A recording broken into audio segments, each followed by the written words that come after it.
You know, in any great story, some of the most powerful lines are the ones that are never actually spoken. That is the magic of subtext. It's that hidden layer of meaning that's just bubbling right under the surface of what a character is saying. It's what they really mean, even when their words are telling you something completely different. Today, we're going to dive into this incredible tool. And here's the thing, this isn't just some fancy trick for movies. We use subtext all the time, every single day. So to really get a handle on it, let's start with an example you've probably heard, or maybe even said yourself. Okay, imagine this scene.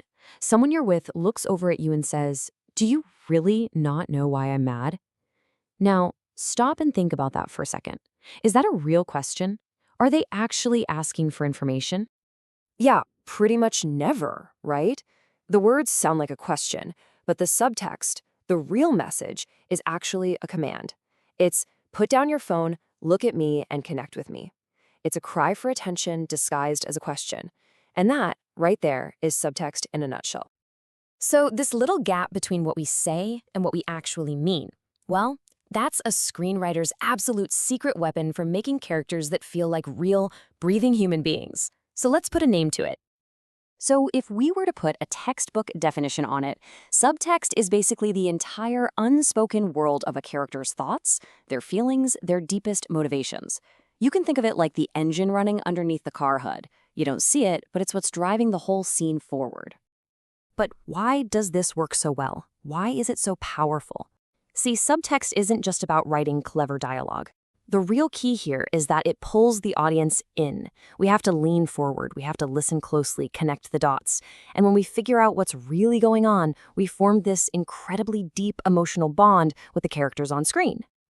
Okay, to really see this in action, we have got to look at an absolute masterclass in subtext from Bong Joon-ho's phenomenal film Memories of Murder.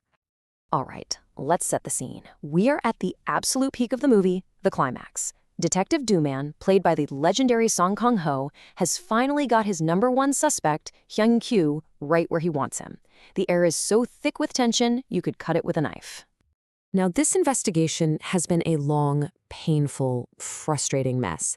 They followed every lead, hit every dead end you can imagine, and now, their entire case, every ounce of hope they have for getting justice, is riding on one single piece of evidence. And that evidence all comes down to a single piece of paper. The DNA results, which, by the way, were a brand new technology for Korean investigations at the time, have just come in from a lab in America. This is it. This is the moment of truth, the final undeniable proof they have been fighting for. And in one absolutely gut punch of a moment, the whole thing just collapses. The DNA results do not match the suspect. The hard science completely shatters the detective's instinct, his certainty, and his entire case.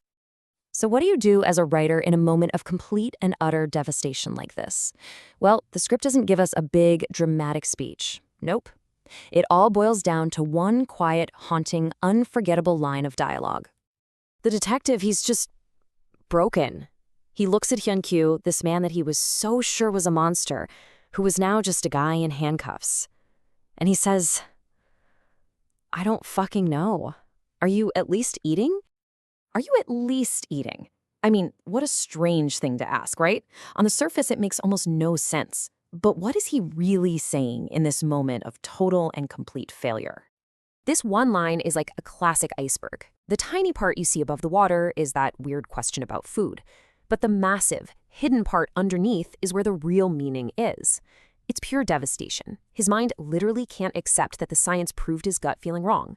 It's the crushing weight of futility, realizing all his work, all his obsession was for nothing.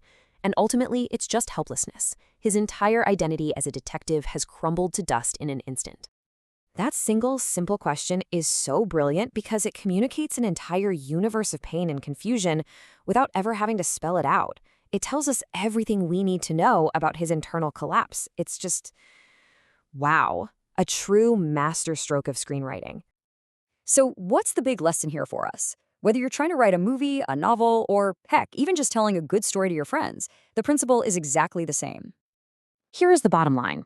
The most powerful, most human, most unforgettable moments in your story will almost always be found in what the characters don't say.